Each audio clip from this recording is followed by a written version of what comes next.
Hello student, welcome to our today's class. In last class we completed the chapter first of our syllabus. ठीक है, हमने syllabus का जो हमारा chapter first था ईटिंग हैबिट्स ऑफ एनिमल हमने complete कर लिया था। अब नेक्स्ट चैप्टर है अपना सॉइल। सॉइल यानी क्या होता है? मिट्टी। अब आपको हर जगह क्या एवरीवेयर क्या प्रेजेंट रहती है? सॉइल प्रेजेंट रहती है। जैसे आपके होम के जो गार्डन है उसमें, पार्क में, आपके स्कूल के प्लेग्राउंड में सॉइल प्रेजेंट रहती है। ठीक है, फार्म्स में सॉइल प्रेजेंट रहती है। सॉइल क्या बहुत ज़्यादा इम्पॉर्टेंट है। हाँ, किसके लिए? हमारे लिए। कैसे है इम्पॉर्टेंट? अगर सॉइल नहीं होगी तो हम प्लांट्स किस में ग्रो करेंगे? ठीक है, फिर हमें फूड कैसे मिलेगा? तो बहुत सारी चीज़ें ऐसी होती है जिससे क्या है, हमारी सॉइल जो है हमारे लिए बहुत ज़्यादा इम्पॉर्टेंट होती है। ठीक है, सॉइल के बहुत सारे अलग अलग पार्ट्स होते हैं। ठीक है, अलग अलग लेयर्स होती है। तो अब स्टडी करते हैं हम। पेज नंबर आप देखेंगे 36। ओके, तो Rohan was visiting his grandfather's farm. Rohan कहाँ गया? उसके ग्रैंडफादर के फार्म में गया। He saw many trees and small and big plants there. वहाँ पे उसने क्या देखा? बहुत सारी ट्रीज और छोटे बड़े प्लांट्स को देखा। ही सा a many digging the earth at the place. एक आदमी क्या कर रहा था वहाँ? एक मैन डिगिंग यानी ऐसे खोद रहा था। ठीक है, किसको? अर्थ को, एक जगह से। ही notice that the person was doing the very carefully. उसने कहा, वो देख रहा था कि जो पर्सन जो ऐसे डिगिंग कर रहा है, खोद रहा है, वो बहुत ध्यान पूर्वक वो अपना काम कर रहा है। His grandfather explain that so like air is very important for us all living being. उसके जो ग्रैंडफादर थे उन्होंने समझाया कि जो सॉइल है यानी मिट्टी है वो हमारे लिए जितनी इम्पोर्टेंट है जितनी कि हमारे लिए क्या इम्पोर्टेंट होती है? हमारे लिए एयर इम्पोर्टेंट होती है ऑल लिविंग बींग्स के लिए। Many organism live in it. उनने कहा कि बहुत सारे ऑर्गेनिजम्स क्या हैं? इसके अंदर रहते हैं। ठीक है, कहाँ? सॉइल के अंदर। It is also useful to build many buildings and structure. ये किस में काम आता है? बहुत सारे स्ट्रक्चर बिल्डिंग्स को बनाने में भी क्या काम आती है? मिट्टी काम आती है। ठीक है, तो सॉइल और ग्राउंड हमारे लिए क्या बहुत ज़्यादा इम्पोर्टेंट है। जिस तरीके से हमारे लिए एयर इम्पोर्टेंट है उस तरीके से हमारे लिए सॉइल भी बहुत ज़्यादा इम्पोर्टेंट है। अब नेक्स्ट से देखते हैं अपन सॉइल कैसे इम्पोर्टेंट है, क्या क्या इसके फीचर्स होते हैं, ये कहाँ कहाँ पाई जाती है।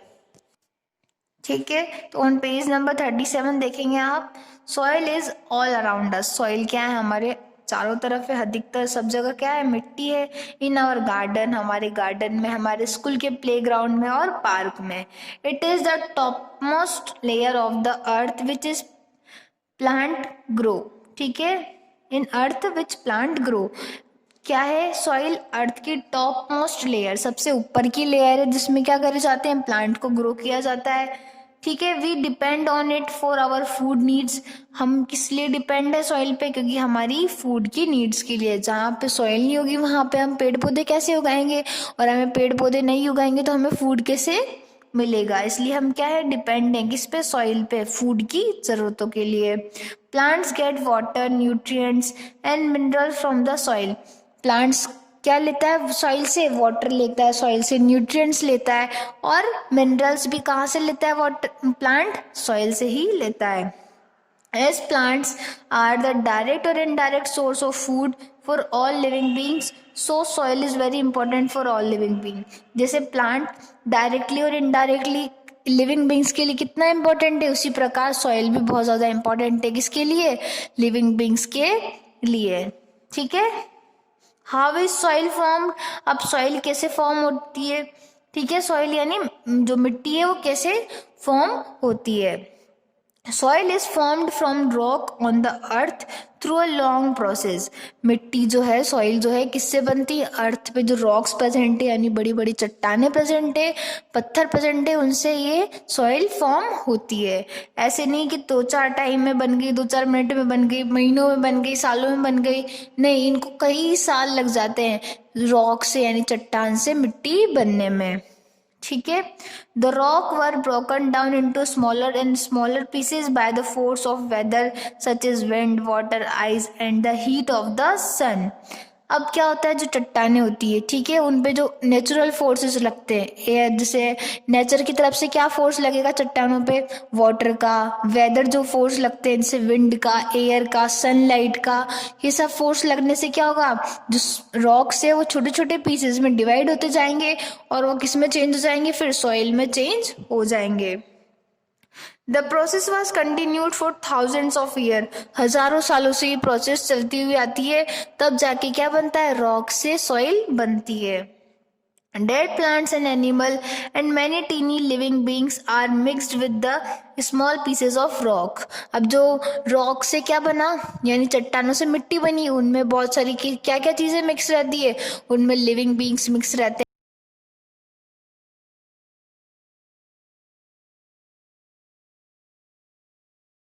हैं। When the rock pieces become very fine, soil was formed. जब चट्टानों के जो टुकड़े हैं बहुत बिल्कुल फाइन, मतलब बिल्कुल बारीक हो जाते हैं, तब क्या फॉर्म होती है, तब सॉइल फॉर्म होती है। It took millions of years for the hard pieces of rock become fine soil. इनमें millions of year यानी अरबों साल लग जाते हैं एक रॉक से सॉइल बनने में, ठीक है। Over a long period of time the plants start to grow on the soil. इतने सालों के बाद, जो लॉन्ग पीरियड चला टाइम का, उसके बाद जो सॉइल रहती है वो एक प्लांट को ग्रो करने के लिए मौजूद होती है, ठीक है, या प्लांट ग्रो करना उसमें स्टार्ट करता है, ठीक है। तो सबसे पहले क्या हुआ, हमारे लिए सॉइल बहुत ज़्यादा इंपॉर्टेंट है, जिस तरीके से हमारे लिए प्लांट्स और एयर इंपॉर्टेंट है, उस तरीके से हमारे लिए सॉइल भी बहुत ज़्यादा इम्पॉर्टेंट होती है।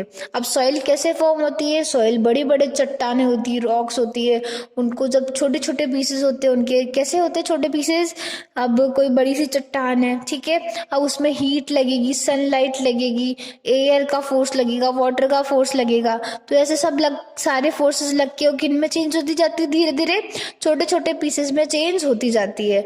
और इस प्रोसेस को कितना टाइम लग जाता है, thousands of year, millions of year लग जाते हैं एक रॉक से फाइन सॉइल को बनने में, ठीक है। तो अब अपना नेक्स्ट है, हाउ डज सॉइल कंटेन। ये टॉपिक हम नेक्स्ट वीडियो में स्टार्ट करेंगे। आज जहाँ तक पढ़ा है वहाँ तक आप एक बार अच्छी तरह से रिवाइज कीजिए, समझिए, ठीक है, कुछ डाउट है तो क्लियर कीजिए, ठीक है। अब नेक्स्ट क्लास में हम यहाँ से स्टडी करेंगे। आज के लिए इतना ही, थैंक यू।